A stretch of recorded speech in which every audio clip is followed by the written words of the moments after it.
السلام عليكم. لا تنسوا الإعجاب بالفيديو والاشتراك في القناة تشجيعا لنا لنستمر بنشر المزيد إن شاء الله. شكرا المنابر الإعلامية لأن هذه البادرة الطيبة من الزيارة ديالكم لولاية عام تطوان،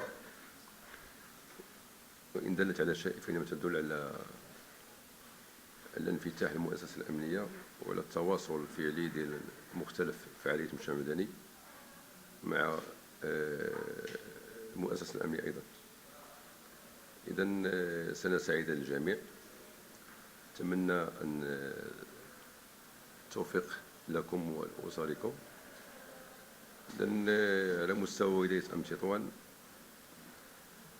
كما تعلمون أن مصالح ولاية عام تطوان منذ مدة وتقوم بمجهودات جبارة من أجل كبح الجريمة وصد أشكال الانحراف، لأن ما يميز الظرفية الحالية احتفالات رأس السنة منذ أسبوع كما شاهدتم على مختلف شرايين المدينة. كانت إجراءات أمنية دقيقة وعملية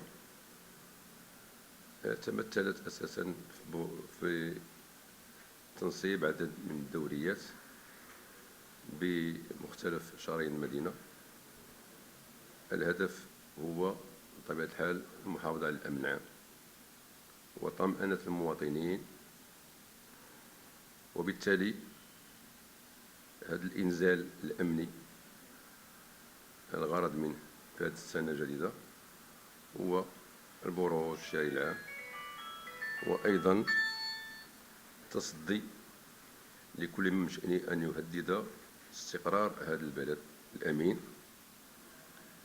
هذا العمل الأمني بطبيعة الحال يدخل في العمل الاعتيادي، ولكن هو إضافة نوعية ترتبطت بهذا الحدث ديال سنة ديال رأس السنة، ذلك بناء على تعليمات مديرية باش يكون الإنزال ديال الأمني بجميع شرايين المدينة،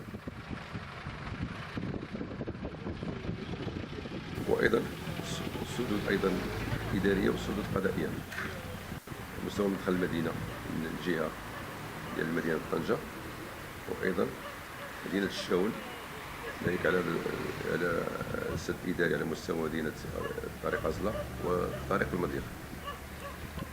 إذا بالنسبة للدوريات بالتدقيق دوريات الرجلة مختلف النقط الحساسة بالمدينة، وما قمتم بزيارة من هذه النقط سترون أن هناك دوريات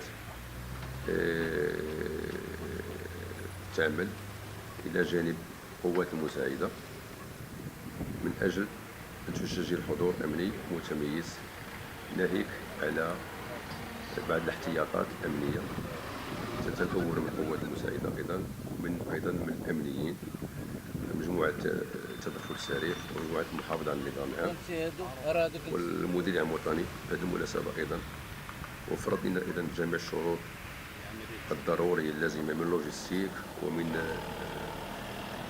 الوسائل البشرية. كان هناك دعم توصلنا به، والتغطية راه الآن متوفرة سواء على مستوى مدينة تطوان أو على مستوى مدينة مرتين والمضيق.